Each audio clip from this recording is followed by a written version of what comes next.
তুমি কি কখনো ভেবে দেখেছো কেন বেশিরভাগ মানুষ সফল হওয়ার আগেই থেমে যায়? তারা কি আসলেই ব্যর্থ হয়? না, তারা শুধু মাঝপথে হাল ছেড়ে দেয়। শুরুটা সবসময় কঠিন। যখন তুমি নতুন কিছু শুরু করো, কেউ বিশ্বাস করে না, রেজাল্ট আসে না, আর নিজের কাছেও মনে হয় হয়তো আমি এটা পারবো না। দিন যায়, চেষ্টা চলতে থাকে, কিন্তু ফলাফল দেখা যায় না।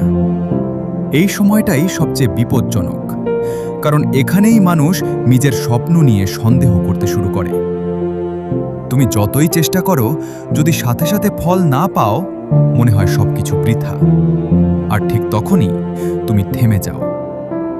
কিন্তু তুমি কি জানো, সাকসেস কখনো হঠাৎ করে আসে না। এটা ধীরে ধীরে তৈরি হয়। প্রতিটা ছোট ছোট চেষ্টা, প্রতিটা ব্যর্থতা, প্রতিটা ধৈর্যের মাধ্যমে। সমস্যাটা হলো, আমরা শুধু শেষ ফলটা দেখতে চাই, কিন্তু সেই পথটা পাড়ি দিতে চাই না। আমরা চাই ওভারনাইট সাকসেস, কিন্তু সফল মানুষদের গল্পে বছরের পর বছর লুকানো পরিশ্রমটা দেখি না।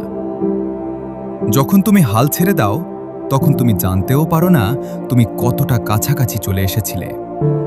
হয়তো আরেকটা চেষ্টা, আরেকটা দিন, আরেকটু ধৈর্য, এইটুকুই দরকার ছিল। মনে রাখো, সাকসেসফুল মানুষরা আলাদা কিছু না। তারা শুধু হাল ছাড়েনি। তারা ব্যর্থ হয়েছে, তারা কষ্ট পেয়েছে, তাদেরও মনে হয়েছে ছেড়ে দিতে, কিন্তু তারা থামেনি।